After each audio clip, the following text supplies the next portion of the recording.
Hello, अस्सलाम वालेकुम।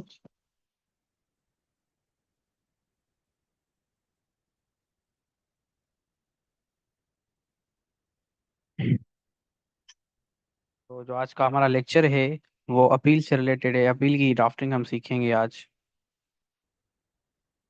उसके साथ साथ जो ज़रूरी चीज़ें हैं वो भी कवर करेंगे। और हमारा सिविल मॉड्यूल अभी कंप्लीट होने को है। बस इंशाल्लाह अपकमिंग जो लेक्चर होगा वो हमारा लास्ट लेक्चर होगा सिविल मॉड्यूल का। उसके बाद हम जो है फैमिली की तरफ चलेंगे और इंशाल्लाह 6 7 लेक्चर्स में हमारा मॉड्यूल, हमारा जो कोर्स होगा वो कंक्लूजन उसका हो जाएगा इंशाल्लाह। तो आज के जो हमारे टॉपिक हैं वो हैं कि डिग्री क्या है, ऑर्डर क्या है, जजमेंट क्या है। हमने पहले बहुत बात की थी डिग्री और जजमेंट की। हमने डिफरेंसेस क्लियर नहीं किए थे क्योंकि अब पहले हम बेसिक चीज़ें देख रहे थे सिविल मॉड्यूल की, तो इस वजह से हमने इस पे फोकस नहीं दिया था। लेकिन अब अल्हम्दुलिल्लाह आप लोग जो हैं सीख चुके हैं सिविल मॉड्यूल की ड्राफ्टिंग भी, उसके साथ साथ जो जो ज़रूरी कॉन्सेप्ट्स हैं, तो इस वजह से इसके डिफरेंसेस समझना ज़रूरी है। उसके साथ साथ जो ऑर्डर है वो भी समझना ज़रूरी है। और फिर हम अपील देखेंगे, अपील क्या है, फर्स्ट अपील क्या है, सेकंड अपील क्या है, और कब अपील नहीं हो सकती, वेन नो अपील है। हमने क्रिमिनल में भी पढ़ा था, आपको याद हो 411 12 और 413 जो सीआरपीसी था, उसमें हमने देखा था कि पेटी ऑफेंसेस होते हैं उसमें अपील नहीं होती। अगर कोई एडमिट कर देता है, प्लीड गिल्टी कर देता है, तो उसकी अपील नहीं होती। वो हमने देखी थी। तो वो थी क्रिमिनल की। तो सिविल में भी ऐसी सर्कमस्टेंसेस हैं जिसमें आप अपील नहीं कर सकते। तो वो भी हम देखेंगे। उसके साथ साथ अपील जो है वो ड्राफ्ट करना सीखेंगे। अच्छा, क्रिमिनल और सिविल अपील दोनों के फॉर्मेट सेम होते हैं तकरीबन। बाकी जो स्टोरी होती है चेंज होती है, और कोर्ट के नेम्स चेंज होते हैं, और थोड़ी बहुत चीज़ें जो टाइटल होते हैं वो चेंज होते हैं। बाकी क्योंकि अपील है तो फॉर्मेट दोनों के सेम होंगे। जैसे क्रिमिनल में हमने देखा था वैसे ही इसका फॉर्मेट होगा, लेकिन फिर भी हम ड्राफ्ट करेंगे ताकि आपको आइडिया हो सके कि कैसे जो है सिविल की थोड़ी बहुत चीज़ें जो डिफरेंट हैं वो कैसे हैं। तो चलते हैं, हम लेक्चर को स्टार्ट करते हैं। स्टूडेंट जितने आए हैं उसके साथ हम जो स्टार्ट करते हैं, बाकी जो रिमेनिंग है वो रिकॉर्डेड लेक्चर्स के थ्रू देख लेंगे। बाकी हम ये इनकरेज करेंगे आपको कि जो है लाइव लेक्चर्स अटेंड करें, क्योंकि अभी बहुत कम लेक्चर्स पढ़े हैं। तो आपको कोई भी सवाल हो, कोई भी क्यूरी हो तो आप पूछ सकते हैं। तो आपको ये फायदा भी होगा। और जो है लाइव लेक्चर्स में आपको ज़्यादा एक किस्म का क्या होता है कि समझने की जो है अपॉर्चुनिटी मिलती है। बहरहाल और अपनी हर की किसी की जो है चॉइस होती है, लेकिन हम फिर भी जो है आपको इनकरेज करते हैं कि आप लाइव लेक्चर ज़रूर लें, अटेंड करें। तो आज शुरू करते हैं हम लेक्चर। पहले तो देखते हैं डिग्री क्या है, ऑर्डर क्या है, उसके बाद जजमेंट क्या है, फिर इन तीनों में डिफरेंसेस देखते हैं कि इन तीनों में जो है डिफरेंसेस क्या है। तो हम चलते हैं, देखते हैं, क्योंकि आज का थोड़ा लेंथी लेक्चर है तो हम बिना किसी देरी के चलते हैं यार।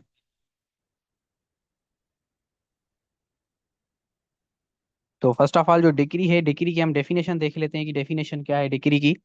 जो डिग्री है उस वो एक formal expression of court decision है। कोर्ट का जो भी फैसला होता है उसको फॉर्मल एक्सप्रेशन। अच्छा, हमने देखा था जजमेंट भी क्या है, कोर्ट का डिसीजन है। तो फिर इसको क्यों कहते हैं कि भाई ये भी कोर्ट का डिसीजन है? तो फिर इन दोनों में फर्क क्या है? फर्क यही है कि अगर कोई फार्मली एक्सप्रेस करे जजमेंट को, किसी फैसले को कोर्ट, तो उसको बोलेंगे डिग्री। अगर ऐसे ही ये जो है इनफॉर्मली कर दे, जहाँ जजमेंट में बहुत सी चीजें हम मेंशन करते हैं, जब हम जज करता है, सॉरी हम नहीं, तो वो क्या करता है बहुत सी चीजें मेंशन करता है। जजमेंट में क्या करता है, एक तो सारी कुछ स्टोरी अपनी बताता है जो प्लेंट में थी, और रिटर्न स्टेटमेंट वाली स्टोरी, फिर इश्यूज बताता है। उसके बाद जो इश्यूज बनाने के बाद वो बताता है कि मैंने इसकी फाइंडिंग्स क्या दी हैं, फाइंडिंग्स के बाद बताता है कि भाई मैंने किसके हक में फैसला दिया है। ये हो गई जजमेंट। ये क्या हो गया, इनफॉर्मल हो गया, किसी को इतनी बड़ी स्टोरी बताना कि भाई मेरे साथ ये मसला हुआ है, ये हुआ है, ये हुआ था, फिलहाल हुआ था। तो हम ऐसे दोस्तों में बैठते हैं तो ऐसे लंबी बातें करते हैं। लेकिन अगर कोई ऑफिस में हमें कोई काम होता है तो कैसे हम जो है 2 मिनट में अपनी बात कर देते हैं। तो डिग्री भी ऐसी ही होती है, उसमें क्या होता है, जो बस शॉर्ट में जज लिखता है कि मैंने इसके हक में फैसला दिया था, ऐसे फैसला दिया था, ये फाइंडिंग्स थी, इस हक में जो है इसके हक में फैसला है। चाहे प्लेंटिफ हो या डिफेंडेंट, जिसके हक में फैसला होगा वो लिख देगा। तो वो हो जाएगा फॉर्मल एक्सप्रेशन। तो इस वजह से उसको बोलते हैं कि भाई कोर्ट का डिसीजन हो और उसमें अगर फॉर्मल एक्सप्रेशन हो तो वो क्या हो जाएगी, वो डिग्री हो जाएगी। आई होप कि आप जजमेंट और डिग्री में इधर ही जो है डिफरेंस समझ गए होंगे। फिर भी हम आगे पढ़ते हैं और डिफरेंसेस क्या क्या हैं। तो ये हो गई। और इसमें क्या होता है, राइट्स ऑफ पार्टीज को डिटरमाइन किया जाता है। अच्छा, राइट्स ऑफ पार्टीज को इस वजह से मैं बोल रहा हूँ क्योंकि हम जब आर्डर पढ़ेंगे तो आर्डर में किसी किस्म की राइट्स को डिटरमाइन नहीं किया जाता। वो बस एक इंट्रोलेक्टरी आर्डर होता है, प्रीलिमिनरी आर्डर होता है, उसमें राइट्स नहीं डिटरमाइन किए जाते। लेकिन डिग्री में क्या होता है, राइट्स डिटरमाइन किए जाते हैं। तो इस वजह से मैंने ये दोनों डेफिनेशंस लिखी हैं ताकि हम डिफरेंसेस आगे कर सकें। ये जजमेंट में डिफरेंस करने के लिए डेफिनेशन है। और ये जो है राइट्स पार्टीज वाली आर्डर से डिफरेंस, आर्डर में राइट्स ऑफ पार्टीज को डिटरमाइन नहीं किया जाता, उसमें जो भी प्रोसीजर होता है कोर्ट का उससे रिलेटेड कोई आर्डर होता है। जैसे भाई विटनेस को अगर कॉल करना है, समन करना है विटनेस की, जो है समन के लिए आर्डर निकालेगी कोर्ट। यहाँ जो है डिफेंडेंट को अगर समन नोटिस करना है तो उसके लिए आर्डर निकालेगी। तो वो प्रोसीजर से रिलेटेड होता है। उसमें राइट्स ऑफ द पार्टीज को जो है कोर्ट जो है क्या करती है, रिजॉल्व नहीं करती। वो किस में करती है, वो डिक्री या जजमेंट में करती है। और जो डिक्री की क्या चीजें हैं, डिग्री जो है, डिग्री वो ऑल और स्पेसिफिक मैटर्स से रिलेटेड हो सकती है। अच्छा, ये ऑल और स्पेसिफिक मैटर्स का मतलब क्या है। ऑल से तो हमें समझ आ गया कि भाई सारी चीजें कोर्ट उस डिग्री में बता दे कि भाई आप दोनों में जो मसला है इसका फैसला ये है। स्पेसिफिक का मतलब ये होता है, कभी कभी क्या होता है, कोर्ट ऐसे करती है कि सारा फैसला नहीं देती। जो जो चीजें वाजे हो गई हैं उसका फैसला उधर ही सुना देगी, बाकी चीजें रिमेनिंग रख देगी। भाई जब लास्ट में ये चीजें हमें समझ आएंगी हम इसका फैसला देंगे। इस वजह से इनके टाइप्स भी हैं, टाइप्स ऑफ डिग्री। एक है प्रीलिमिनरी डिग्री, दूसरा है फाइनल डिग्री। तो प्रीलिमिनरी डिग्री में क्या होता है, वो सर्टेन इश्यूज रिजॉल्व करती है सूट के, बाकी छोड़ देती है आगे डिटरमाइन होने के लिए। मतलब 4-5 इश्यूज हैं, उसमें से एक इशू रिजॉल्व हो गया है, भाई ये मसला है, इसका ये हल है, इसका ये एविडेंस आ गया है। और कोर्ट को लगता है कि भाई ये तो जो है सीधा सा जो है मतलब प्राइमा फेशिया केस है, कि प्राइम फेशिया है कि भाई ये तो साफ साफ नजर आ रहा है कि भाई ये इसका राइट है। उसमें कोर्ट क्या कर देगी, एक डिग्री निकालेगी जिसको बोलते हैं प्रीलिमिनरी डिग्री। ये फैमिली केसेस में ऐसे होता है, मैं एग्जांपल फैमिली केस का सही दे सकता हूँ, इस वजह से मैं उसका दे रहा हूँ, हालांकि मुझे वो फैमिली मॉड्यूल में देना चाहिए। लेकिन अगर ये प्रीलिमिनरी डिग्री का सही समझाने के लिए मैं ऐसे आपको समझाऊं, कोर्ट में जब भी हम मेंटेनेंस के जो एप्लीकेशन देते हैं कोर्ट में फैमिली केस में, तो एक तो हम वाइफ मेंटेनेंस मांगती है, दूसरा चिल्ड्रेंस या चाइल्ड जो भी होता है। तो कोर्ट क्या करता है, अब जब तक ये केस चले तब तक वाइफ या चिल्ड्रेन जो है उसके जो है मेंटेनेंस का खर्चा कौन देगा। तो इस वजह से कोर्ट क्या कर देती है, प्रीलिमिनरी डिग्री निकाल देती है कि भाई अभी तक डिटरमाइन नहीं हुआ कि तुम कितनी जो है इनको मेंटेनेंस दो। रीजनेबल जो भी लगेगा कोर्ट को, 20,000, 25,000, 50,000, उतनी आर्डर निकाले कि भाई तुम 50,000 की जो है इनको मेंटेनेंस दो। प्रीलिमिनरी डिग्री जब तक फैसला आ जाए, फिर उस फैसले के बाद देखते हैं कि भाई तुम्हें जो ये देनी है या नहीं देनी। क्योंकि ये राइट है चिल्ड्रेन का और वाइफ का मेंटेनेंस, तो इस वजह से जो है कोर्ट इसका जो है निकालती है आर्डर, वो सॉरी डिग्री निकालती है, इसको बोलते हैं प्रीलिमिनरी डिग्री। तो जो ये ड्यूरिंग द प्रोसीडिंग्स भी जो है डिग्री आ सकती है, वो प्रीलिमिनरी डिग्री होती है। जो आफ्टर द प्रोसीडिंग्स जब खत्म हो जाए फाइनल स्टेज पे, तो उसको हम बोलेंगे फाइनल डिग्री। तो आई होप कि ये डिफरेंसेस भी आप समझ गए होंगे। आगे चलते हैं, डिग्री में कौन सी चीजें होते हैं। डिग्री में रिजेक्शन ऑफ पेलेंट हमने पढ़ा था, आपको याद होगा। जिन्होंने असाइनमेंट सबमिट कराई है, उनको जरूर याद होगा रिजेक्शन ऑफ पेलेंट की हमने एप्लीकेशन जो है असाइनमेंट सबमिट कराई थी। अच्छा, अगर कोई बैकग्राउंड नॉइज आ रही है तो काइंडली बताइएगा मुझे, मैं इसको रिजॉल्व कर दूं अगर कोई बैकग्राउंड नॉइज आ रही है।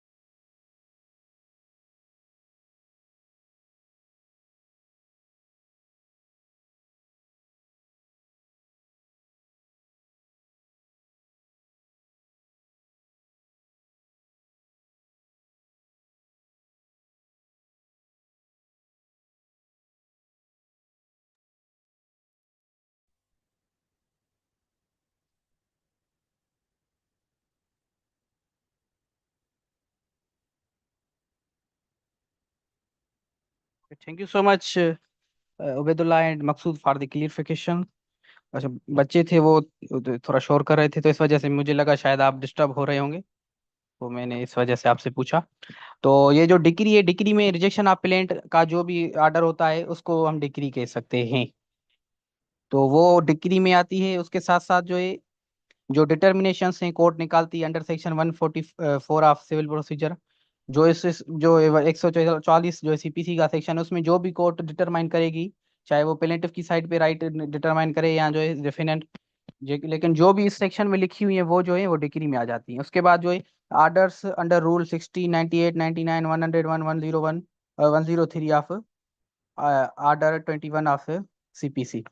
आर्डर 21 के जो रूल ये हैं, ये रूल सारे लिखे हैं आपकी स्क्रीन के ऊपर। इनके रूल में जो भी कोर्ट आर्डर निकालेगी उसको हम डिक्री बोलेंगे। ये तीन चार पांच चीजें हैं जिनको हम डिक्री बोलते हैं, और बाकी जो भी रिमेनिंग चीजें हैं उसको हम डिक्री नहीं बोल सकते, उनको हम बोलेंगे आर्डर। आर्डर की भी हम डेफिनेशन देखते हैं। अच्छा, डिक्री में कौन सी चीजें नहीं आएंगी? डिसमिसल ऑफ सूट का जो आर्डर होता है, हमने पढ़ा था, एडवोकेट जलालुद्दीन ने हमने ये बताया था कि डिसमिसल ऑफ सूट को हम डिसमिसल फॉर डिफॉल्ट भी बोलते हैं। तो वो जो डिसमिसल फॉर डिफॉल्ट का जो आर्डर निकालती है कोर्ट, उसको आप डिक्री नहीं बोलेंगे। एक्सक्लूजन का मतलब ये है कि भाई ये जो चीजें नीचे लिखी हुई हैं ये डिक्री में नहीं आती। दूसरा ये लिखा हुआ है, an adjudication from which an appeal can be made as appeal from order. इसका मतलब क्या है? इसका मतलब ये है, आर्डर है, अगर उसकी अपील हो सकती है तो वो आर्डर जो है वो डिक्री नहीं है। मतलब कि appealable order is not decree, जो नॉन अपीलेबल आर्डर है वो डिक्री है। मतलब ये आर्डर है, उसकी अपील है, अपील उसको बना सकते हैं, तो ऐसी एडजुडिकेशन को, ऐसे फैसले को हम डिक्री नहीं बोल सकते जो आर्डर में जो कोर्ट ने फैसला सुनाया है। तो आई होप ये चीजें आप समझ गए होंगे, डिक्री से रिलेटेड जो भी चीजें थी हमने क्लियर कर दी हैं। उसके बाद हम चलते हैं आर्डर की। आर्डर क्या है? आर्डर की डेफिनेशन क्या है? Order is a formal expression of any decision made by civil court that does not qualify as decree. एक ऐसा डिसीजन कोर्ट का जो क्वालिफाई नहीं करे डिग्री को, मतलब कि वो डिग्री ना हो। डिग्री को छोड़ के कोर्ट जो भी आर्डर निकालती है उसको हम बोलते हैं आर्डर।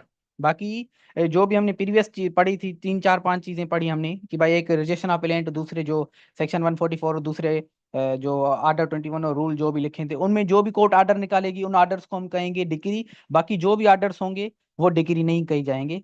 और ऐसे आर्डर्स जिसको हम डिग्री नहीं कहते वो आर्डर्स उसको हम बोलते हैं। ये थोड़ा कॉन्सेप्चुअल चीजें आप समझ गए होंगे, आई होप।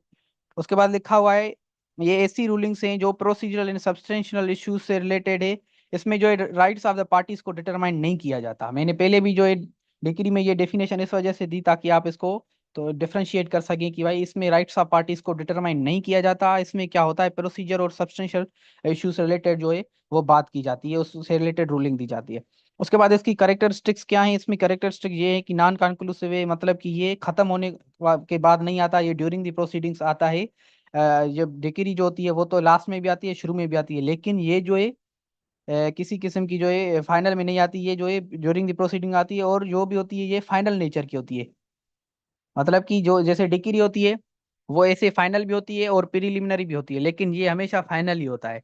इसमें कोई भी कोर्ट अगर आर्डर निकालती है तो वो फाइनल होता है। उसमें ऐसा नहीं होता कि भाई मैं आधी चीजें इधर जो है इसका फैसला देता हूँ बाकी बाद में दूंगा। आर्डर जो जिससे रिलेटेड आर्डर निकालेगी वो फाइनल होगा। सपोज करें किसी को अटैचमेंट का आर्डर निकालती है तो वो फाइनल होगा। उसमें ऐसा नहीं होगा कि भाई इसकी आधी प्रॉपर्टी अभी अटैच करो आधी बाद में करो, तो वो आर्डर जो भी होगा वो फाइनल नेचर होगा। तो ये इसकी नेचर। उसके बाद ये इंट्रोडक्टरी इन नेचर होता है। ये जो ड्यूरिंग द प्रोसीडिंग्स भी पास होते हैं, लास्ट में भी पास होते हैं। कुछ ऐसे भी हैं जो अपील के साथ भी आर्डर पास होते हैं, लेकिन ये तकरीबन जो होते हैं वो ड्यूरिंग द प्रोसीडिंग्स जो होते हैं वो पास होते हैं। इसमें स्पेसिफिक इश्यूज कोर्ट उसको एड्रेस करती है। और केस अभी चलता है, केस अभी रिजॉल्व नहीं हुआ, without resolving the entire case वो ऐसे ही जो है आर्डर्स निकालती है जो उसको रीजनेबल लगता है। जैसे फैमिली केसेस में जो है ड्यूरिंग द प्रोसीडिंग्स कोर्ट जो है मेंटेनेंस का आर्डर निकाल देती है, क्योंकि राइट टू लाइफ है, अगर उसको मेंटेनेंस नहीं मिलेगी वाइफ को या चिल्ड्रन को तो वो कैसे सरवाइव करेंगे इन दिस दी जो है इन्फ्लेशन वाले इतनी बड़े जो भी हैं। जो भी है करंट सिचुएशंस में वो देखी जाती हैं, कोर्ट जो जज होते हैं वो कंसीडर करते हैं।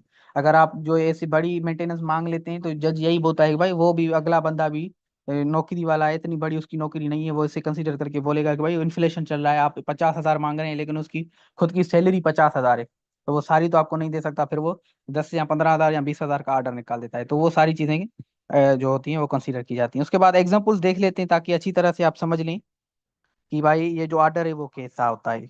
आर्डर के मैंने इधर 3 एग्जांपल लिखे हैं। एक टेम्पररी इंजेक्शन कोर्ट लगाती है, कभी कभी क्या होता है, कोर्ट में सूट चल रहा होता है उससे रिलेटेड, और कोर्ट जो है टेम्पररी इंजेक्शन लगा देती है कि भाई, जो सपोज करें एक प्रॉपर्टी है, उससे रिलेटेड अभी कन्फ्लिक्ट है, तो कोर्ट का जो है टेम्पररी इंजेक्शन लगा सकती है रजिस्ट्रार को बोल के कि भाई इस प्रॉपर्टी के दस्तखत, मतलब इस प्रॉपर्टी को किसी को ट्रांसफर नहीं होने देना, कोई भी अगर एग्रीमेंट करनी आए तो उसको नहीं करने देना।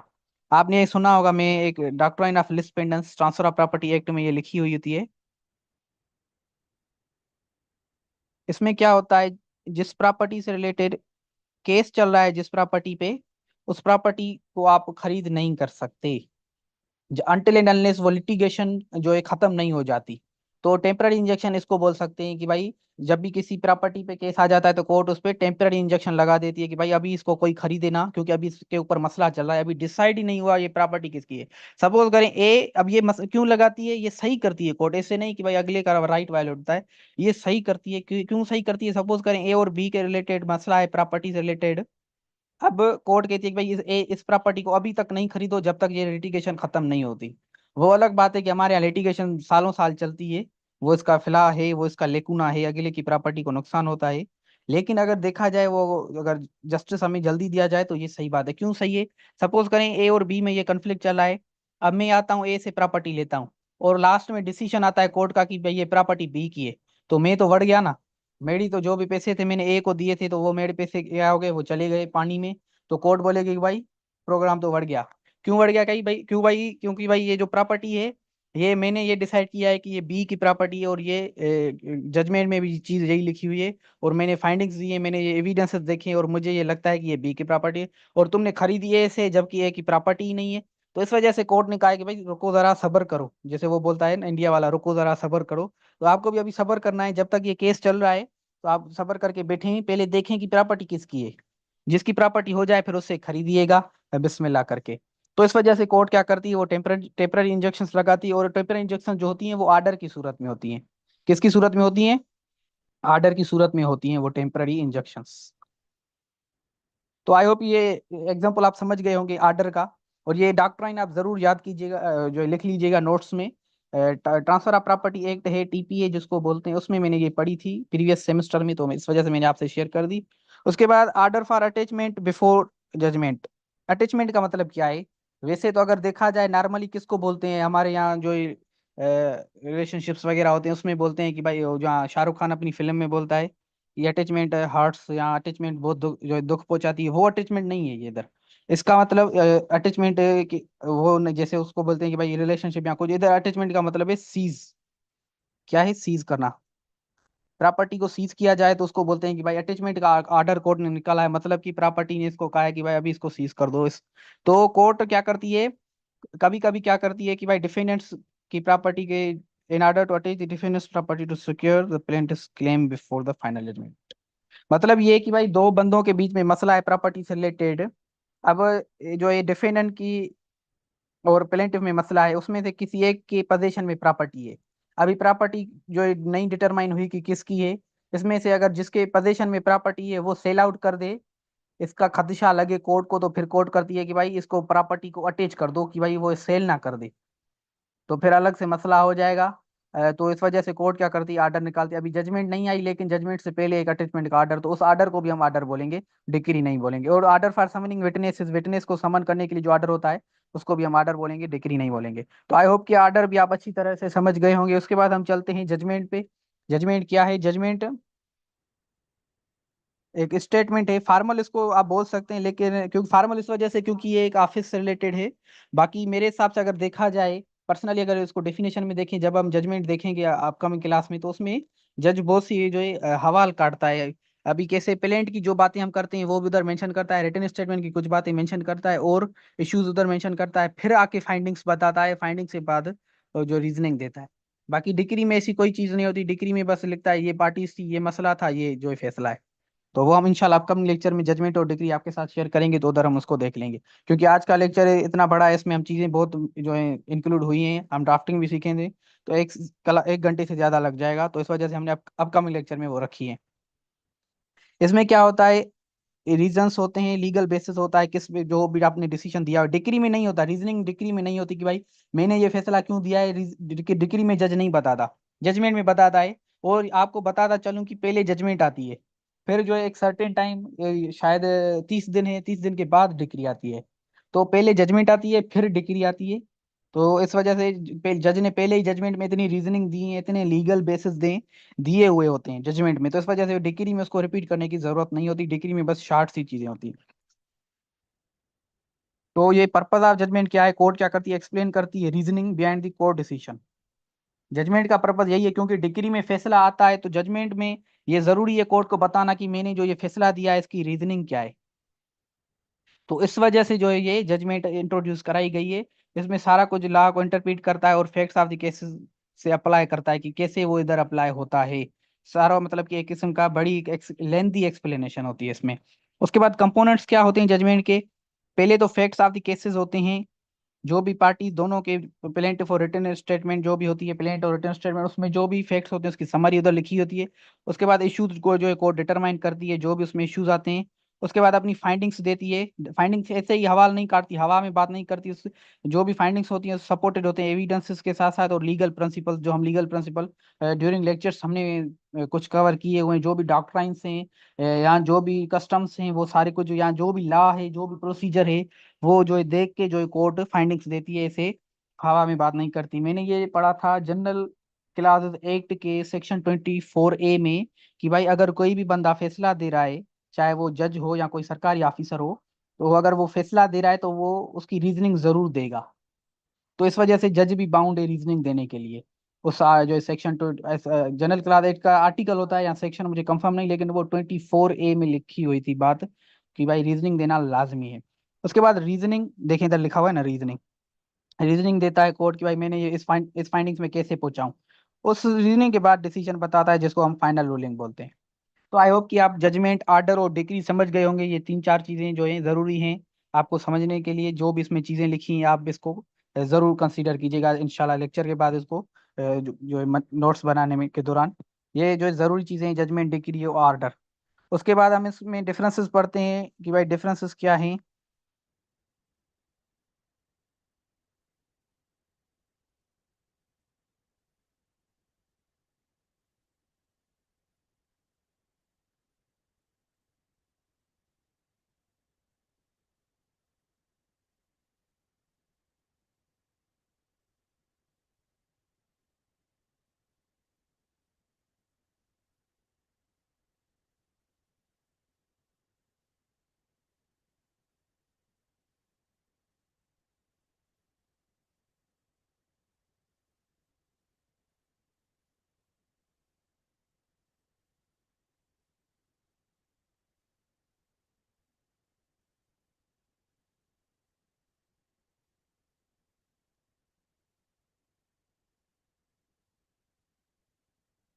जो सॉरी फॉर डिस्ट्रप्शन, डिफरेंसेस में हम थे कि भाई जजमेंट, डिक्री और आर्डर में जो है क्या डिफरेंस है। तो जो पहला डिफरेंस ये है जजमेंट, डिक्री और आर्डर में, कि जो जजमेंट है वो रीजनिंग देती है और बेसिस बताती है, जो भी डिसीजन है उसकी जो भी रीजनिंग है वो जो है बताती है। उसके बाद वो एक्सप्लेनेशन देखती है कि भाई हमने ये फैसला क्यों दिया हुआ है, तो वो सारी कुछ एक्सप्लेनेशन उसमें मेंशन करती है। हमने पहले भी देखा कि जजमेंट जो होती है वो लेंदी होती है, उसमें सारी कुछ रीजनिंग जो है दी जाती है। उसके बाद आते हैं डिक्री। डिक्री क्या है, एक फॉर्मल एक्सप्रेशन ऑफ जजमेंट है, जो कंक्लूसिव नेचर में होती है, सिर्फ राइट्स ऑफ द पार्टीज को डिटरमाइन करती है, इसमें ज्यादा कुछ नहीं लिखा होता। बस ये लिखा होता है कि भाई ये जो मसला है, ये डिसीजन है और ये हमने इसके हक में फैसला दिया है, प्लेंटिफ हो या डिफेंडेंट हो जो भी। उसके बाद आर्डर आता है। आर्डर जो है वो फॉर्मल डिसीजन है कोर्ट का, जो डिक्री नहीं होती, वो प्रोसीजरल और इंटरनल मैटर से रिलेटेड होता है। तो आई होप कि आप ये समझ गए होंगे आप आर्डर, जजमेंट और डिग्री क्या है। तो चलते हैं हम, आज का जो हमारा मेन लेक्चर है वो है अपील। अपील हमने डेफिनेशंस देखी थी क्रिमिनल में भी, सिविल में भी। हम फिर भी जो भी सेम चीजें हैं वो हम रिपीट करेंगे, और जो नई चीजें हैं वो भी देखेंगे, क्योंकि इसमें बहुत सी चीजें न्यू भी हैं। सिविल में हमने देखा था फर्स्ट अपील था, फर्स्ट अपील के बाद सेकंड अपील का ऑप्शन नहीं था, लेकिन इधर जो है सेकंड अपील का भी ऑप्शन है। तो वो भी हम देखते हैं सेकंड अपील का। तो वो भी देखते हैं कि वो कैसे जो ये होता है। उसके चलते हैं हम अपील की डेफिनेशन पे।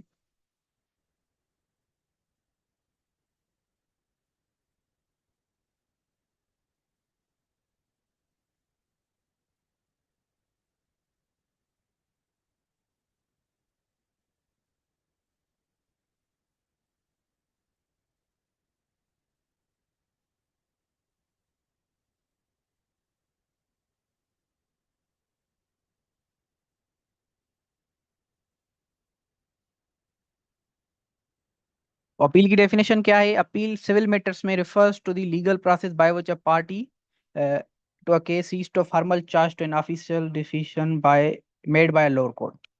इसमें क्या होता है, जो भी एक लोअर कोर्ट का डिसीजन होता है उसमें जो एक कोर्ट जो पार्टी होती है वो चाहती है कि भाई इसमें एक किस्म की चेंज होनी चाहिए, तो इस वजह से वो क्या करती है, उसके लिए में अपील करती है। मतलब उससे वो सेटिस्फाइड नहीं होती, वो चाहती है कि भाई जो उसने ये डिसीजन दिया है वो सही नहीं है, तो फिर वो क्या करेगी, वो चाहती है कि इसमें फॉर्मल एक चेंज होनी चाहिए। जो भी लोअर कोर्ट ने डिसीजन दिया है तो फिर वो क्या करेगी, एक एप्लीकेशन देगी हाई कोर्ट में, सॉरी हाई कोर्ट में नहीं, हायर कोर्ट में। इसमें क्योंकि हिरार्की फॉलो होती है, हायर कोर्ट का मतलब है जिस कोर्ट ने फैसला दिया है उससे ऊपर वाली कोर्ट, तो वो हायर कोर्ट में अपील करेगी, एप्लीकेशन देगी। उस एप्लीकेशन को हम क्या बोलेंगे, उस एप्लीकेशन को बोलेंगे कि भाई ये अपील है। तो आई होप आप ये समझ गए होंगे कि भाई अपील जो होती है वो हायर कोर्ट में होती है। This process involve the higher court reviewing the higher court reviewing the decision of lower court to determine whether there were any errors in the application or of the law or procedure that would warrant a reversal or modification of the decision।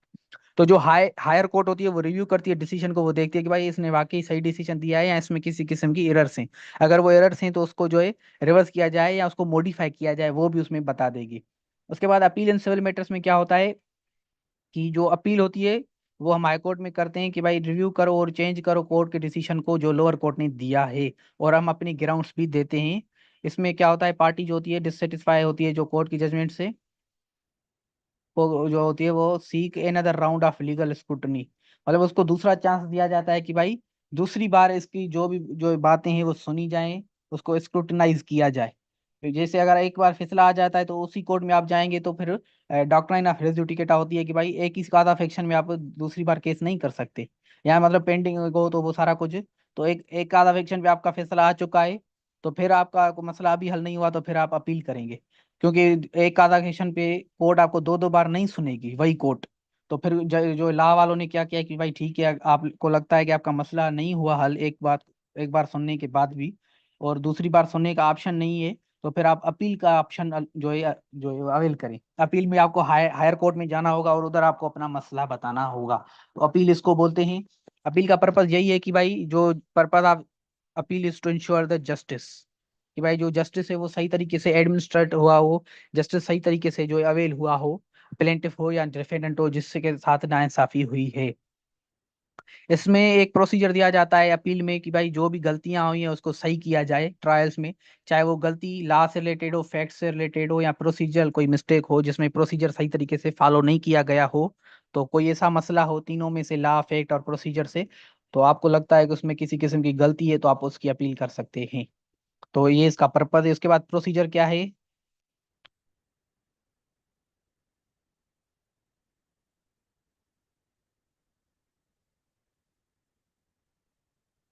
Procedure इसका यही है कि भाई appeal क्या होती है, एक notice of appeal, हम क्या करते हैं एक मेमो ऑफ अपील बनाते हैं, नोटिस नहीं आप बोल सकते हैं इसको, मैं इसको सही करेक्ट कर लूँ।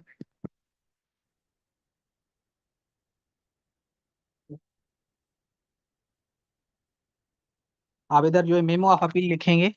अभी करंटली ये टेक्स्ट काम नहीं कर रही, मैं इसको करेक्ट करके आपको सेंड कर दूंगा। तो अपील में क्या होता है कि मेमो ऑफ अपील होता है, उसके साथ साथ जो है जो भी लीगल आर्ग्यूमेंट्स आप करेंगे उसमें मेंशन करेंगे ब्रीफली लोअर कोर्ट, और जो भी लोअर कोर्ट का डिसीजन है उसके अगेंस्ट जो भी आपके आर्ग्यूमेंट्स होते हैं वो जो है आप उधर मेंशन करेंगे। अपीलेट कोर्ट क्या करेगी, आपके आर्ग्यूमेंट्स और जो भी आपका रिकॉर्ड लोअर कोर्ट का प्रोसीडिंग्स का होगा, जिसको हम R&P बोलते हैं, हम जो लिखते हैं उसमें, जब हम अपील ड्राफ्ट करते हैं तो R&Ps, R&Ps का मतलब है रिकॉर्ड एंड प्रोसीडिंग्स। तो record and proceedings of the court को जो है आप उस कोर्ट अपीलेट कोर्ट है वो जो रिव्यू करती है। फिर उसके बाद डिसीजन आता है, उसमें या तो रिवर्स किया जाता है ऑर्डर को, या मॉडिफाई किया जाता है लोअर कोर्ट के डिसीजन को, या रिमांड कर दिया जाता है केस को फॉर फर्दर प्रोसीडिंग्स। रिमांड का मतलब यही है कि भाई रिवर्स रिवर्स तो आप समझ गए कि उसके उलट उलट फैसला देना। मॉडिफाई मतलब कि थोड़ी सी चीजें उसमें चेंज करना। रिमांड का मतलब ये है कि भाई उसी कोर्ट को फिर से कहना कि भाई ये फिर से केस को चलाओ, इसको बोलते हैं रिमांड बैक करना। तो आई होप आप ये अपील समझ गए होंगे। कुछ क्वेश्चंस हैं वो देख लेते हैं। एग्जैक्टली उबैदुल्ला ने सही बात की है कि first appeal lies on the question of law and question of fact, and second appeal only lies on the question of law. अच्छा, मिसेस अदनान ने पूछा है what is the meaning of SA। अच्छा, ये SA कहाँ लिखा हुआ है? यहाँ स्लाइड्स में लिखा हुआ है या आप ऐसे जनरल पूछ रहे हैं?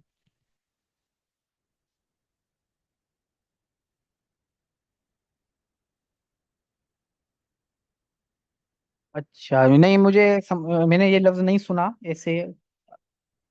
अब इसका कोई भी फुल फॉर्म हो सकता है, आप कहाँ से मतलब किस एरिया में ये सवाल पूछ रही हैं, सिविल का या क्रिमिनल का या फैमिली का, काइंड थोड़ा स्पेसिफाई करें क्वेश्चन को।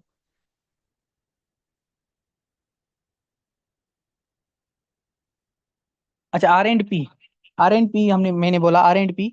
आर एंड पी का मतलब है record and procedures, proceeding sorry, record and proceedings जो लोअर कोर्ट होती है।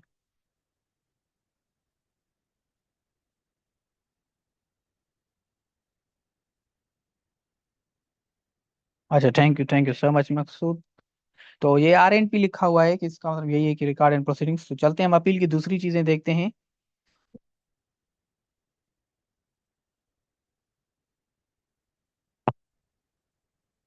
अच्छा, अपील के जो रिलेवेंट सेक्शंस हैं वो जो है 96 से 112 सीआरपीसी, सीपीसी सॉरी, सीआरपीसी तो हमने पढ़ ली पहले। तो उससे जो भी रिलेटेड सेक्शंस हैं वो अपील से रिलेटेड है, 96 से 112 तक जो भी सेक्शन है उसमें सारी बातें अपील की गई है। कि भाई कैसे अपील होती है, कौन सी कोर्ट में कैसे होती है अपील, और कौन सा प्रोसीजर फॉलो किया जाता है। तो अगर आप को अपील में थोड़ी बहुत एक्सपर्टीज करनी है, मतलब आप चाहते हैं कि मुझे थोड़ी बहुत नॉलेज हो या इसमें मैं मास्टर होना चाहता हूँ, तो ये 96 से 112 के जो सेक्शंस है वो पढ़ लें। लेकिन alone only sections and mere sections will not make you expert in the appeal. You have to go through the judgments and case laws. आपको मेजर एक्ट या माइनर एक्ट में जो है ये सीपीसी, मेजर एक्ट में आपको CPC पढ़नी होगी। उसमें क्या होता है, मेजर एक्ट में सिविल मेजर एक्ट आता है, उसमें सीपीसी में जो भी सेक्शन है उसके साथ साथ केस लॉज भी उधर दिए होते हैं। और एक एक सेक्शन पे मेरे हिसाब से 200 300 से ज्यादा केस लॉज होते हैं उधर मेंशन। तो आप वो केस लॉज की जो जो आप लगे कि ये सही केस लॉ है, फिर वो जजमेंट निकाल के वो सारी पढ़ ली। दो तीन जजमेंट ऐसे पढ़ेंगे आप एक सेक्शन की, तो आपका वो सेक्शन सारा क्लियर हो जाएगा। तो अगर आप ये करना चाहते हैं तो ये सेक्शन लिखे हुए 96 से 112। तो जो फर्स्ट अपील का सेक्शन है वो 96 का है, और सेकंड अपील का जो सेक्शन है 100 का है।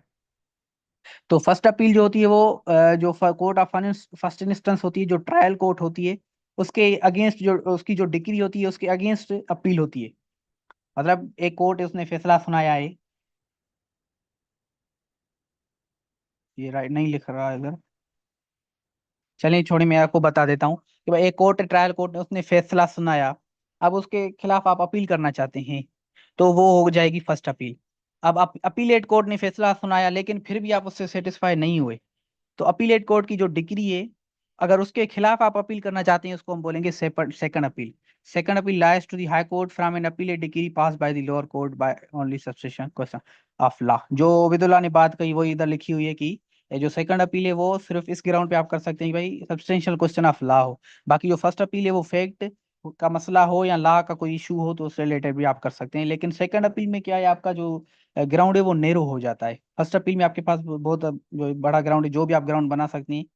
लेकिन जो इस सेकंड अपील में नेरो स्कोप है, उसमें आपको इतनी ज्यादा जो है मतलब ऐसे बोलेंगे फर्स्ट अपील में रेस्ट्रिक्शंस कम है, सेकंड अपील में रेस्ट्रिक्शंस ज्यादा हैं। उसके बाद एक मिसलिनियस अपील्स होती हैं।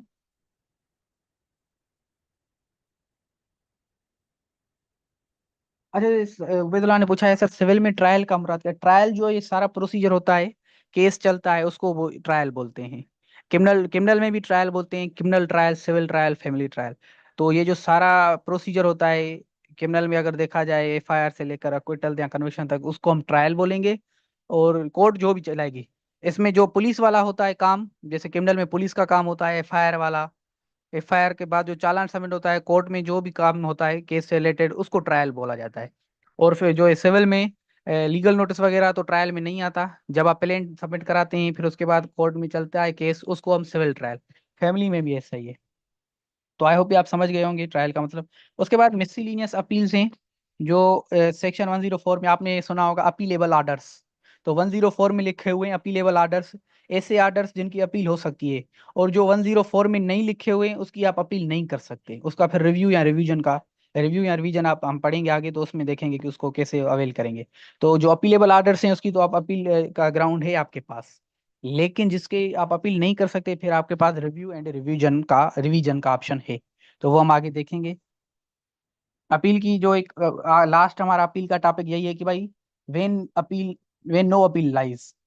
एक तो ये है कि अगर एक्स पार्टी डिग्री आ जाती है तो उसकी अपील होती है। ऐसे नहीं है कि एक्स पार्टी डिग्री की आप अपील नहीं कर सकते। एक्स पार्टी डिग्री क्या होती है, जिसमें एक पार्टी एब्सेंट हो, तो इससे जो अमूमन क्या होती है, डिफेंडेंट एब्सेंट होता है, फिर उसकी गैर मौजूदगी में कोर्ट क्या करती है, प्लेंटिफ के एविडेंस से सुनती है, फिर जो रीजनेबल उसको लगते है क्वेश्चन उससे पूछती है, उसके बाद जो है फैसला सुनाती है, फिर उसको बोलते हैं एक्स पार्टी डिग्री। तो उसकी अपील जो है होती है, ऐसा नहीं कि उसकी अपील नहीं होगी। उसका भले जो है वो डिफेंडेंट मौजूद नहीं था, लेकिन वो अपील करना चाहे तो वो कर सकता है। सेटासाइड का ऑप्शन भी है उसके पास, लेकिन अगर वो नहीं करना चाहता तो फिर उसकी अपनी मर्जी है, लेकिन अपील होती है। उसके बाद no appeal when consent decree. Consent decree होती है तो उसकी अपील नहीं होती। कंसेंट डिक्री का मतलब क्या है? ऐसी डिक्री जो दोनों पार्टी कंसेंट देकर कहती हैं कि भाई ये जो है हम इसमें राजी हैं इस फैसले में। जिसको आप ऐसे कर सकते हैं कि भाई कॉम्प्रोमाइज हो जाए। आर्डर 23 रूल 3 या सीपीसी में लिखा हुआ है कि अगर कॉम्प्रोमाइज करना चाहे तो एट एनी टाइम वो एप्लीकेशन दे सकते हैं। तो पार्टीज में अगर कॉम्प्रोमाइज हो जाए कि भाई ये मसला, ये फैसला होना चाहिए इस केस का, तो फिर अगर वो कंसेंट से कह रही हैं कि हाँ भाई हम राजी हैं, पार्टीज ने कंसेंट दी है, तो उस डिग्री को बोलेंगे कंसेंट डिग्री, और उस कंसेंट डिग्री की अपील नहीं होती। जैसे क्रिमिनल में एडमिट प्लीड गिल्टी खुद कर रहा है तो फिर उसकी जो है अपील नहीं होगी। तो इधर पार्टीज खुद मान रही हैं, तो फिर जो है अपील नहीं होगी। आप देख सकते हैं तकरीबन चीजें सेम है, बातें बातें सेम है, लेकिन नेम्स चेंज है। जैसे उधर प्लीड गिल्टी कहते हैं, इधर कंसेंट डिग्री बोलते हैं। तो क्रिमिनल में आपने देखा होगा कि 412 सीआरपीसी में पढ़ा था कि भाई अगर वो प्लीड गिल्टी करता है तो उसकी अपील नहीं होगी। तो इधर हम पढ़ते हैं 96 क्लास 3 के 90 section 96 sub section 3 of CPC में क्या है कि अगर कंसेंट डिक्री है तो उसकी अपील नहीं होगी। तो आई होप कि आप जो अपील की जो जो चीजें थी जरूरी हमने कवर कर ली हैं।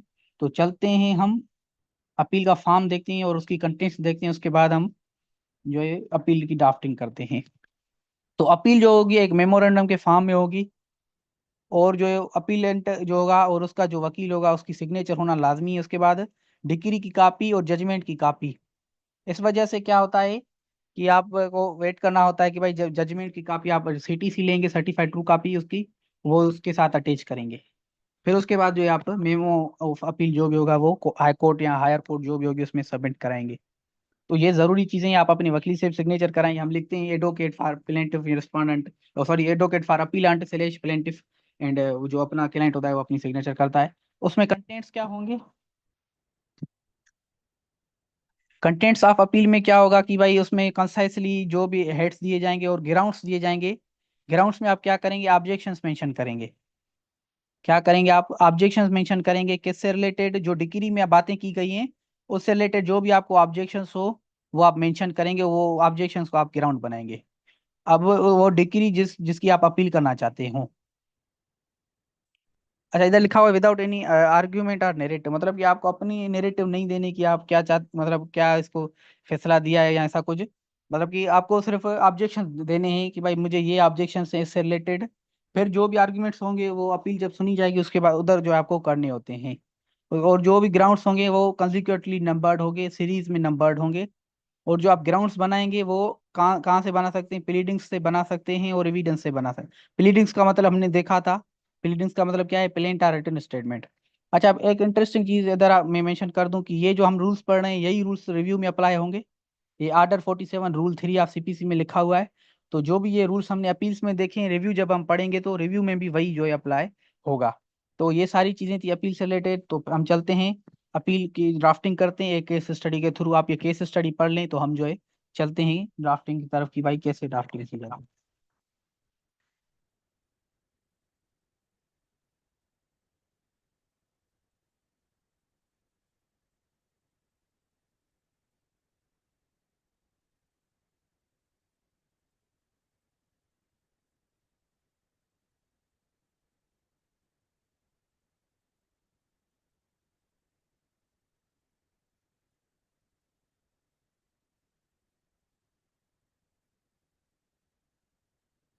अच्छा, किसी का सवाल ही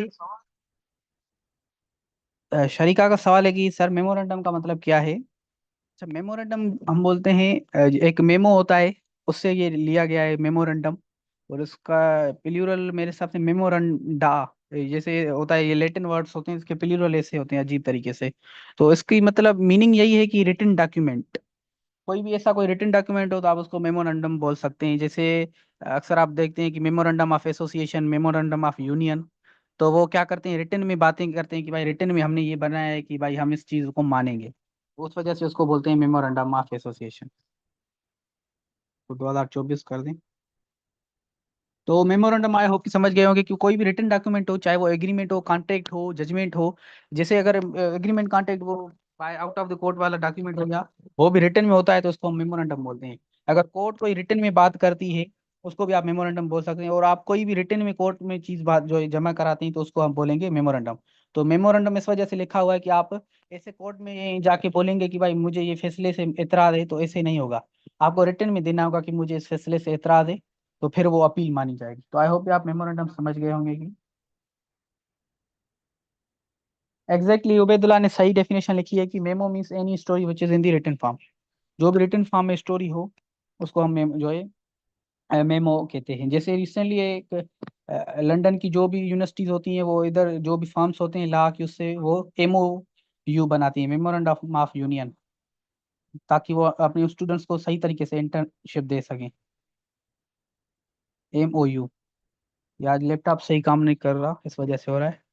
तो वो इस वजह से मेमोरेंडम ऑफ यूनियन लिखते हैं, क्योंकि वो रिटन में वो कॉन्ट्रैक्ट बनाते हैं अपना, रिटन में कहते हैं कि आप हमारे स्टूडेंट्स को इंटर्नशिप देंगे समर की, जो भी हमारे स्टूडेंट्स होंगे, तो वो रिटन में बातें कहते हैं, तो इस वजह से उसको मेमोरेंडम कहा जाता है। और हम अपील भी रिटन में देते हैं तो इस वजह से। तो हम देखते हैं कि अपील का केस स्टडी क्या है कि भाई honourable court of senior civil जज है, उसने कराची वाले ने, चलें इसको हैदराबाद कर देते हैं, मैंने अपील हैदराबाद वाले की ड्राफ्ट की है। तो उसने जजमेंट दी है in the favour of defendant on the October. The plaintiff अब उससे सेटिस्फाई नहीं है, वो चाहता है कि भाई मैं इसको जो है कंटेस्ट करूं, इसका जो भी इसने जजमेंट दी है उसकी जो है मैं अपील करूं। तो आज हमारा क्लाइंट वो प्लेंटिफ है, तो चलते हैं उसके बिहाफ पे हम जो है अपील ड्राफ्ट करते हैं।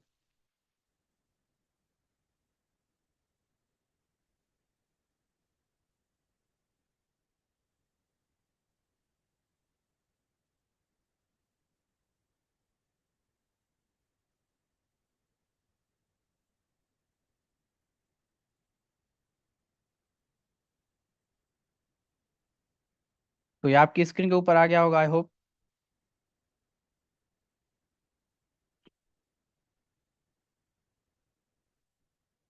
तो टाइटल है in the honourable court of district जज हैदराबाद।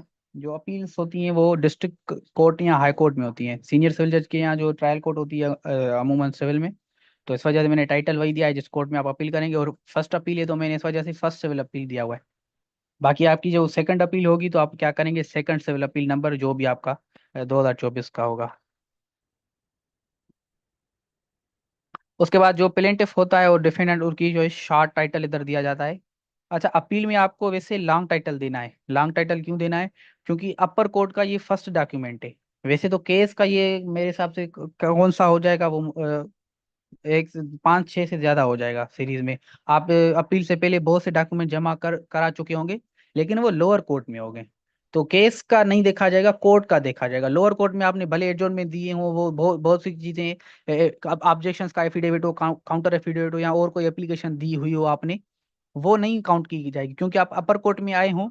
तो अपर कोर्ट में आपको अलग से जो है लॉन्ग टाइटल देना होता है। लॉन्ग टाइटल देने का मतलब क्या है, वजह क्या है? लॉन्ग टाइटल आप तब देंगे जब आपको नोटिस समन करने होते हैं कोर्ट को। तो उस वजह से कोर्ट कहती है कि भाई आप लॉन्ग टाइटल मेंशन करो। अब क्योंकि अपील है, अपील का नोटिस होना है अगली पार्टी को, जो भी पार्टी है प्लेंटिफ अगर अपीलेंट है तो डिफेंडेंट को नोटिस होंगे, जो डिफेंडेंट को आना होगा, जो रिस्पोंडेंट होगा अपील में, तो कोर्ट को उसको नोटिस करना होता है। तो उस वजह से कोर्ट कहती है कि भाई नोटिस इसमें एड्रेस मेंशन करो। उसके वंस वो कोर्ट में आ गया, फिर उसको जो है नोटिस करने की जरूरत नहीं। कोर्ट को अगर उसको रुजू करना होगा तो वो जब उसकी प्रोसीडिंग्स होगी उसके दौरान उसको वो बात कर देगी जो उसको कहनी होगी। तो इस वजह से जब भी आप फर्स्ट इंस्टेंस में किसी कोर्ट में जाते हैं तो लॉन्ग टाइटल देते हैं। अब सवाल ये पैदा होता है कि ये तो अपील है, ये फर्स्ट इंस्टेंस से हायर कोर्ट में, जैसे ये डिस्ट्रिक्ट कोर्ट, ये हमारी सीनियर सिविल जज कोर्ट की हायर कोर्ट है, उससे ऊपर वाली कोर्ट। तो इसमें हम फर्स्ट टाइम गए हैं इस केस से रिलेटेड, तो ये हमने लॉन्ग टाइटल क्यों नहीं दिया? ये इस वजह से नहीं दिया क्योंकि इंडेक्स है। अब हम आगे देखेंगे जब हमारा फर्स्ट पेज होगा एप्लीकेशन का, उसमें हमने लॉन्ग टाइटल दिया होगा। ये इंडेक्स है, इंडेक्स में हमने इस वजह से नहीं दिया, बाकी आगे हमने दिया होगा वो हम देखते हैं। तो इंडेक्स आप बनाएंगे। जिसको ये इंडेक्स बनाना नहीं आता तो ये यूट्यूब से वीडियो देख ले, वरना मैं इसको इधर ही आप बता देता हूँ कि कैसे बनाना होता है। मैं देख लूँ पहले, ये इंसर्ट में आप आएंगे। इंसर्ट में आने के बाद ये टेबल है। टेबल में जितने आप बनाने चाहते हैं वो बनाएंगे, और ये ऐसा ऐसे देख सकते हैं आपने, इसको आप खींचेंगे तो ज्यादा टेबल्स बनेगी जितने आप बनाने चाहें। तो ये ऐसे बनता है। तो ये टेबल बनाना जरूरी है। इसमें एग्जीक्यूशन ऑफ एप्लीकेशन हम जब ड्राफ्ट करेंगे तो उधर भी ये बनाना जरूरी है।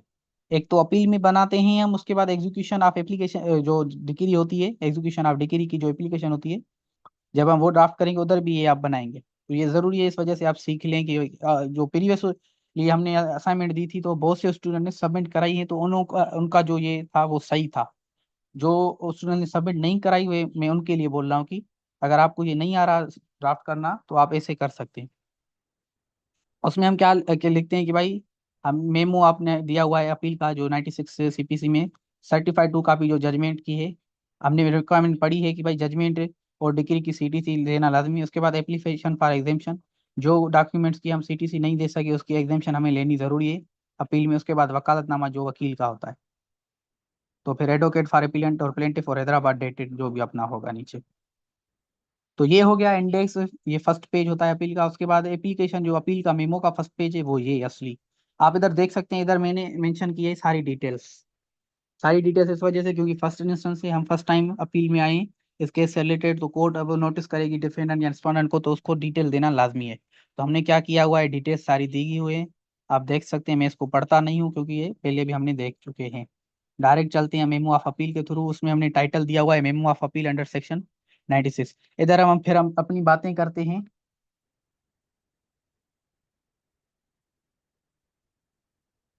अच्छा, उबैदुल्ला का सवाल है, वेरी गुड क्वेश्चन। उबैदुल्ला मकसूद का सवाल है, सर इसमें इंडेक्स में ए से क्या मुराद है?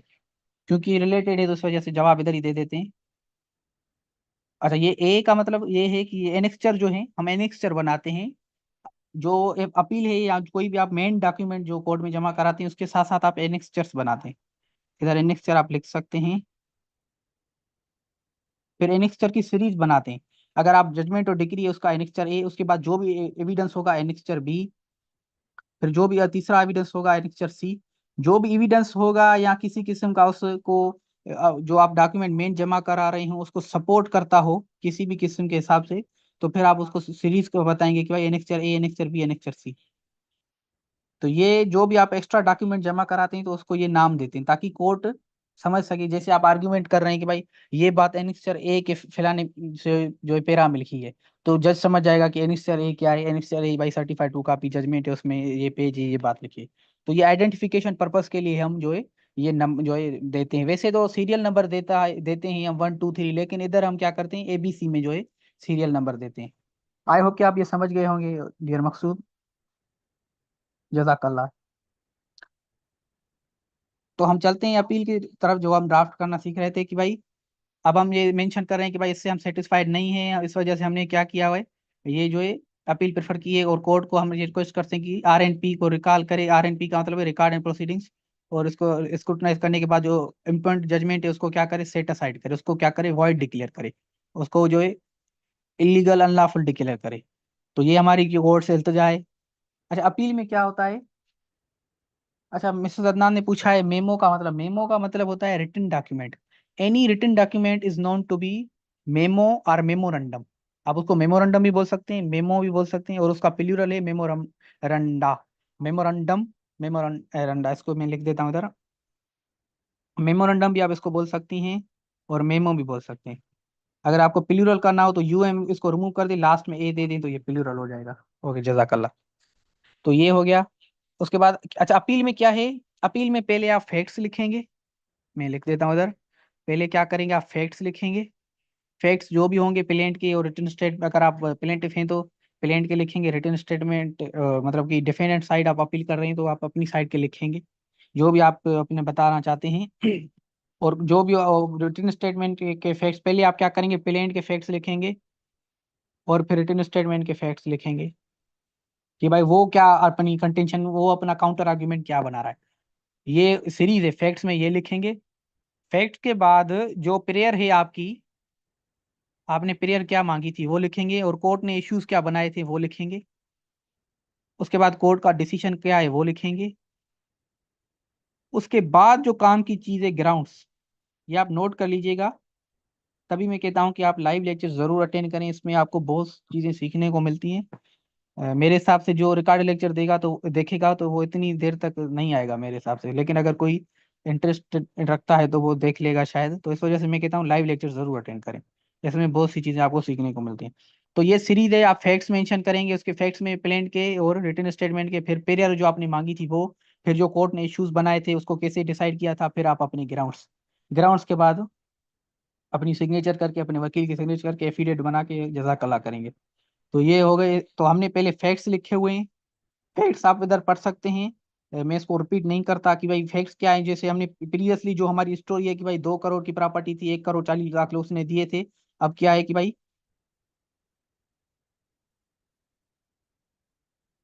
तो ये जो है 60 लाख रुपए अभी रिमेनिंग है, तो वो 60 लाख रुपए नहीं दिए हुए। तो फिर हमने लीगल नोटिस सर्व किया था। लीगल नोटिस में उसने कहा था कि भाई क्या है कि भाई जो मेरी रिसिप्ट हैं वो क्या है, वो रियल है। हम कह रहे हैं कि भाई ये फेक है, लेकिन डिफेंडेंट कह रहा है रियल है, और कोर्ट ने उसकी बात सुन के जो है उसका फैसला दे दिया है।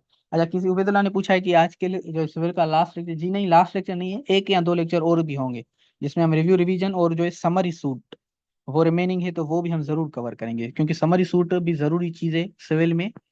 तो उसमें क्योंकि एक एक्स्ट्रा चीज होती है लीव टू डिफेंड, अगर वो नहीं होती तो हम उसको नहीं पढ़ते, क्योंकि वो तकरीबन प्लेंट और रिटन स्टेटमेंट से सेम ही होती है हमारी सूट। उसमें क्या होता है कि 60 दिन के अंदर कोर्ट को डिसाइड करना होता है, अगर वो ज्यादा दिन लेना चाहती है तो 90 दिन, और उसमें लीव टू डिफेंड होता है। तो वो एक इंटरेस्टिंग चीज है, तो इस वजह से हम उसको जरूर पढ़ेंगे। तो 1 2 लेक्चर्स और भी लग जाएंगे। तो ये हमने स्टोरी अपनी फैक्ट्स हमने बताया कि भाई हमने लीगल नोटिस सर्व किया था, उसने ये अपनी आर्ग्यूमेंट्स बनाए और ये सारा कुछ। और हमने पेरियर क्या मांगा कि भाई इसकी जो है रिसिप्ट को डिक्लेयर करो कि ये फेक फेक जो है, और उसको जो है डायरेक्ट करो कि हमें 60 लाख रुपए पे करे, या कोई अपॉइंट करो नाजिर को जो जो हमें रिकवरी करके दे, और जो भी हमारा खर्चा हुआ है वो डिफेंडेंट से लेकर दे, और कोई रिलीफ देना चाहती है तो वो दे सकती है। तो ये हमारी प्रेयर थी। तो हमने सीरीज फॉलो किए, पहले हमने फैक्ट्स बताए, प्लेंट रिटन स्टेटमेंट, उसके बाद प्रेयर बताई, फिर जो है हम अपना बताएंगे कि भाई कोर्ट ने इशू क्या बनाए, और फिर उसके बाद क्या हुआ, डिफेंडेंट ने रिटन स्टेटमेंट बनाई और हमारे जो भी आर्ग्यूमेंट्स कंटेंशन थे उसको जो है डिनाई किया, और ये बताया कि हमारा जो केस है उसमें काज अफेक्शन नहीं है, वो मेंटेनेबल नहीं है। उसके बाद ट्रायल कोर्ट ने क्या किया, इश्यूज बनाया कि भाई वेदर ये सूट अपलेंट मेंटेनेबल है या नहीं, वेदर इसको काज अफेक्शन है या नहीं, ये जो पेमेंट स्लिप्स हैं वो जेन्यन है या नहीं। ये मसला हम पहले भी पढ़ चुके हैं, इस वजह से मैंने अपील में भी यही दिया है कि ताकि आप रिलेट कर सकें। तो ये असल मसला यही है कि भाई ये जो रिसिप्ट हैं वो जेन्यन है या नहीं। अगर जेन्यन है तो फिर उसको पैसे नहीं मिलेंगे, अगर फेक है तो उसको पैसे मिलेंगे। तो अपील में हम ये ग्राउंड बना के आए। दूसरा, कोर्ट ने क्या इशू बनाया था कि अगर इशू नंबर सी पॉजिटिव है तो डिफेंडेंट को terms of the agreement violate किए हैं या नहीं किए हुए। तो ये जो ये कोर्ट ने क्या किए थे, इश्यूज बनाए थे। उसके बाद लास्ट में what should be the judgment and decree be. अच्छा, ये जो कोर्ट ने इशू बनाया ये बहुत इंटरेस्टिंग इशू है। सी से रिलेटेड भाई ये जो रिसिप्ट जेन्युइन है या नहीं। तो एक कोर्ट ने बताया कि अगर ये पॉजिटिव है तो ये डिफेंडेंट ने terms of the agreement violate किए हैं या नहीं। ये क्यों कोर्ट ने किया है, क्योंकि भाई इन केस अगर वो जेन्युइन नहीं है, फेक है, तो क्या एग्रीमेंट के जो है टर्म्स वायलेट हुए हैं। सपोज करते हैं भाई मैंने पैसे दिए हुए हैं उसको, और जो मतलब कि ऐसे समझाता हूँ, ए है और बी है, उन दोनों में मसला है। अब बी, ए ने क्या है कि भाई बी मुझे पैसे नहीं दे रहा। अब कोर्ट ऐसे बोल दे कि ये साबित हो जाए कि हाँ भाई बी ने पैसे नहीं दिए। अब कोर्ट ऐसे बोलेगी कि भाई बी ने पैसे नहीं दिए, और मैं इसके खिलाफ जजमेंट निकालती हूँ। कोर्ट से जल्दबाजी नहीं करती, कोर्ट ये इशू बनाएगी कि भाई बी ने अगर पैसे नहीं दिए तो क्यों नहीं दिए। मतलब अगर बी ने पैसे नहीं दिए तो क्या ए के राइट्स वायलेट हुए हैं। क्या पता ए ने जो है कोई ब्रीच ऑफ द कॉन्ट्रैक्ट किए हो, या ए ने कोई और मसला किया हो जिस वजह से बी ने पैसा नहीं दिया या पैसे नहीं दिए। तो ये जो बी ने पैसे नहीं दिए या बी के जो रिसिप्ट जेन्युइन नहीं है, तो इसकी वजह क्या है, क्या ए ने कोई मसला किया है। तो इस वजह से कोर्ट ने ऐसा ये जो इशू बनाया है। तो कोर्ट हर हिसाब से, हर डायमेंशन, हर डायरेक्शन से देखती है। इससे एक साइड में जो है एक पार्टी की जो है चीज देकर जो है इश्यूज नहीं बनाती, दोनों जो है पार्टीज की बातें सुन के फिर इश्यूज बनाती है। जैसे ये फर्स्ट एंड जो सेकंड इशू है ये डिफेंडेंट को देख के बनाया है, और थर्ड वाला प्लेंटिफ को देख के बनाया कि प्लेंटिफ ये बात कर रहा है और डिफेंडेंट ये बात कर रहा है। सी वाला उसने अपने हिसाब से बनाया, और ई वाला, डी और ई वाला भी। तो इस वजह से आप ये देख सकते हैं कि कैसे वो जुडिशियल माइंड यूज करते हैं। हम अगर देखें लॉ स्टूडेंट्स और लॉयर्स, तो ये चीजें हम जब पढ़ेंगे तो फिर समझ आएंगे, लेकिन फर्स्ट इंस्टेंस में हमें ये चीजें समझ नहीं आती कि कोर्ट ने ये क्यों बनाया है। तो इस वजह से उनको बोलते हैं कि भाई जुडिशियल माइंड इसने यूज किया है। अच्छा, ये इश्यूज बनाए हैं कोर्ट ने, उसके बाद अब डिसीजन है कोर्ट का कि कोर्ट ने डिसीजन की ऐसे दिया जैसे डिफेंडेंट ने प्रे किया। तो इससे पता चल गया कि भाई कोर्ट ने किसके हक में फैसला दिया था, डिफेंडेंट के हक में फैसला दिया था। तो हमने सीरीज देखी थी, सीरीज हमने कि भाई पहले फैक्ट्स होंगे, उसके बाद क्या होगा, इश्यूज होंगे, इश्यूज कोर्ट ने क्या फ्रेम किए थे, फिर कोर्ट ने जो है क्या जो इसका फैसला दिया था। पहले इश्यूज में हम देख लेते हैं, फैक्ट्स के बाद पेरियर उन्होंने लिखा है, पेरियर के बाद बताया कि भाई कोर्ट ने क्या जो है इश्यूज बनाए थे, फिर इश्यूज को कैसे जो है इसको जवाब दिया और किसके हक में फैसला आया है। हमने इधर देख लिख दिया कि भाई जैसे डिफेंडेंट ने मांगा कोर्ट ने वैसे ही फैसला दे दिया। इस वजह से जो है कोर्ट ने, क्योंकि डिफेंडेंट के हमने हक ने फैसला दिया है, तो इस वजह से हम कोर्ट के फैसले से डिससेटिस्फाइड हैं। इस वजह से हम क्या कर रहे हैं, ये अपील जो है प्रेफर कर रहे हैं, और ये हमारे ग्राउंड्स हैं। तो हमारी जो वकालत है वो यहाँ जो है यूज होगी। Done। तो हम अपनी वकालत इधर यूज करते हैं, वो देखते हैं कि कैसे हम जो है यूज करते हैं।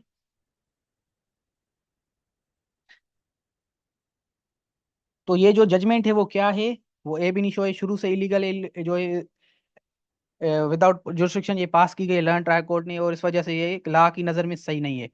अच्छा, ये हम अपना ग्राउंड बनाएंगे। ग्राउंड हमने क्या बनाया है कि भाई लर्न ट्रायल कोर्ट ने जो एविडेंस को क्या किया है, मिसरीड किया है, जो भी प्लेंटिफ और डिफेंडेंट ने दिए हैं उसको जो इसने सही तरीके से पढ़ा ही नहीं है।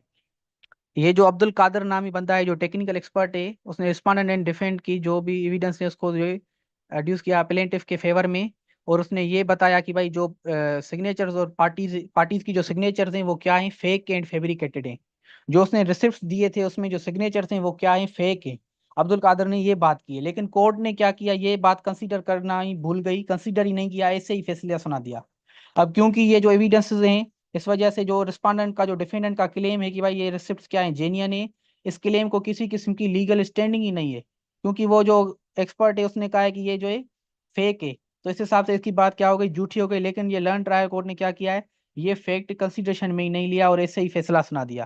तो हमारी अपील का मेन ग्राउंड ये है कि भाई टेक्निकल एक्सपर्ट बात कर रहा है कि ये फेक है, और हम भी यही बात कर रहे हैं, लेकिन कोर्ट ने ये बात कंसीडर ही नहीं की, ऐसे ही फैसला सुना दिया। और इस वजह से कोर्ट ने क्या किया है कि ग्रास इलीगलिटी की है एविडेंस को पढ़ने के दौरान, एविडेंस को रीड करने के टाइम। इस वजह से जो ये judgment and decree is liable to be set aside. Set aside का मतलब है टू डिक्लेयर वाइड। अच्छा, ये थोड़ी बात हम लिखते हैं कि भाई इससे साफ जाहिर है कि जो प्रोसीडिंग्स ऑफ द केस हैं, लर्न ट्रायल कोर्ट ने क्या किया है, रिस्पोंडेंट की जो है साइड ली है, रिस्पोंडेंट की साइड पे चली गई है। इस वजह से ये जो जजमेंट है इसको जो है सेट असाइड किया जाए, क्योंकि इसने नेचुरल जस्टिस प्रिंसिपल की क्या की है, वायलेशन की है।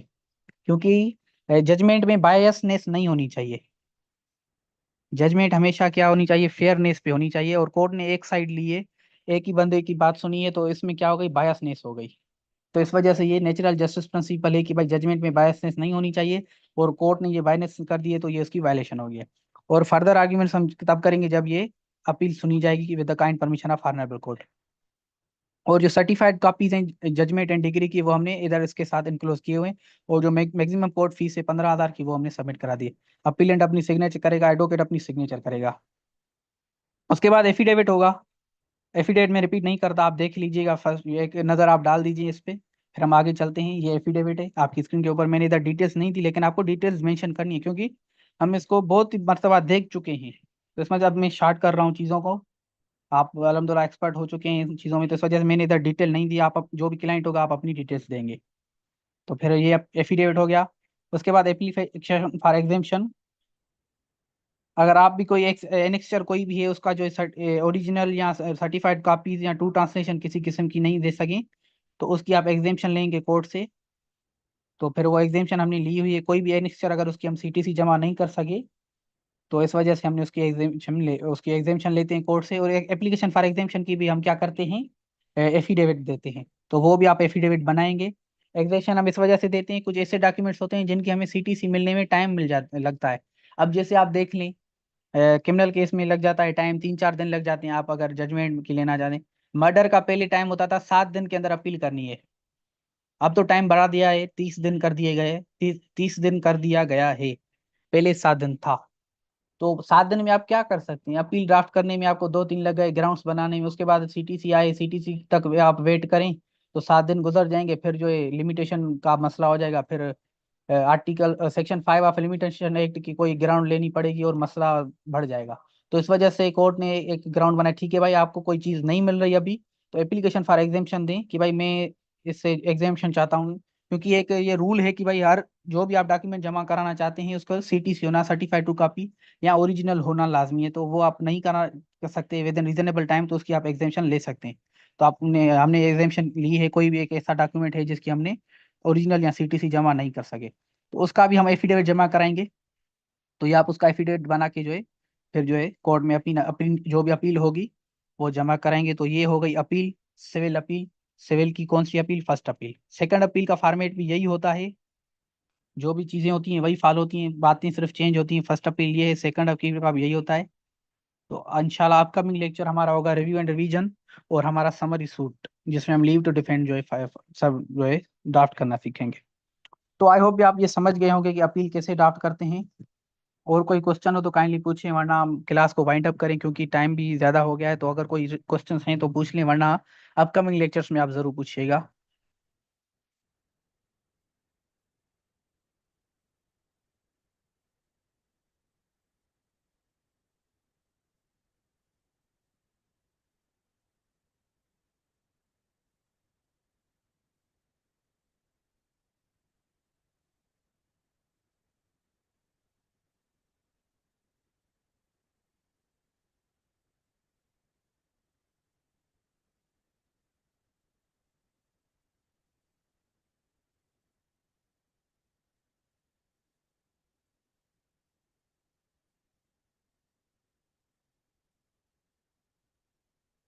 अच्छा, तो फेल ने सवाल किया है कि रीजॉइंडर का क्या मतलब होता है। अच्छा, मैं इसको अपकमिंग लेक्चर में इसको अच्छी तरह से जो है पढ़ के आपको डिफाइन कर दूंगा इंशाल्लाह। मैं नोट कर देता हूँ, मैंने स्क्रीनशॉट ले लिया है आपके सवाल का।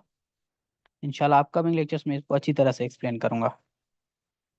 अच्छा, इस लेक्चर से रिलेटेड कोई सवाल है तो काइंडली पूछें, वरना जो है हम इसको वाइंड अप करेंगे क्लास को इंशाल्लाह। फिर अपकमिंग लेक्चर्स में जो भी सवाल हैं आपके, अच्छा कोई भी आउट ऑफ हो तो आप पूछ सकते हैं, फिर मैं इंशाल्लाह अपकमिंग लेक्चर में अच्छी तरह से आपको मैं खुद भी जो है उसको देखूंगा। क्योंकि क्या है कि मुझे कुछ चीज़ें याद होती हैं, फिर इंसान है आपको पता होता है कि भाई चीज़ें भूल जाते हैं हम। तो इस वजह से मैं कोशिश यही करता हूँ कि जो मैंने चीज़ें रिसेंटली पढ़ी हैं तो मैं जवाब दूँ उसका, वरना क्या करूँ पहले वो खुद कंफर्म करूँ फिर जो है आपके साथ शेयर करूँ। क्योंकि गलत बात बताने से अच्छा है कि आप उसको ये कर कह दें कि भाई मुझे ये चीज़ अभी अच्छी तरह से नहीं आती, मैं बाद में पढ़ के आपको बता दूंगा। अच्छा, ये उबैदुल्ला ने बताया है कि रीजॉइंडर डिफाइंड है कि आर्डर 1 एंड रूल 9 में। तो ये भी आप आर्डर देख लें और इंशाल्लाह अपकमिंग लेक्चर्स में इसको हम जरूर देखें।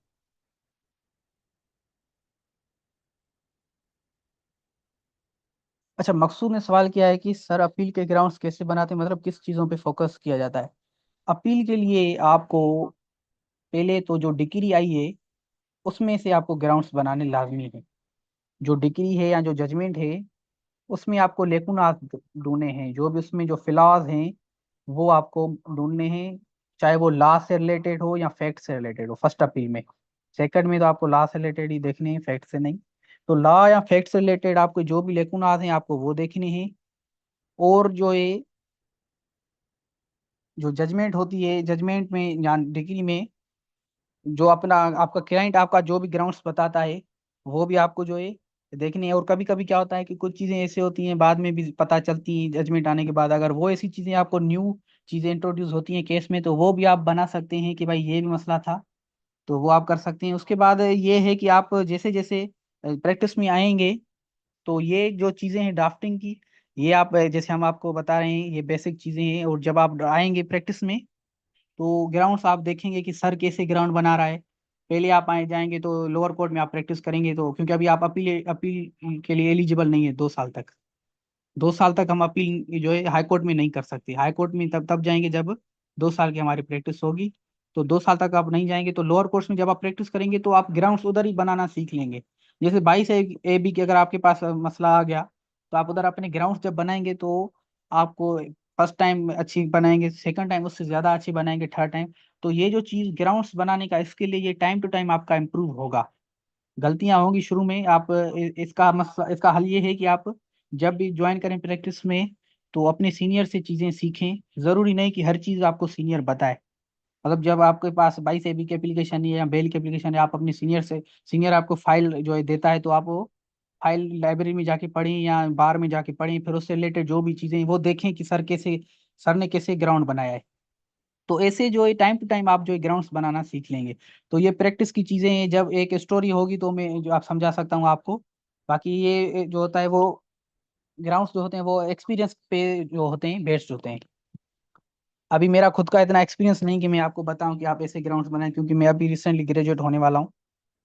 तो और कोई सवाल है तो काइंडली पूछें, वरना चलते हैं, हम इसको वाइंड अप करते हैं। एंड आई होप कि मकसूद आपको आपके सवाल का जवाब मिल गया होगा। एंड जज़ाकल्लाह, फी अमान अल्लाह।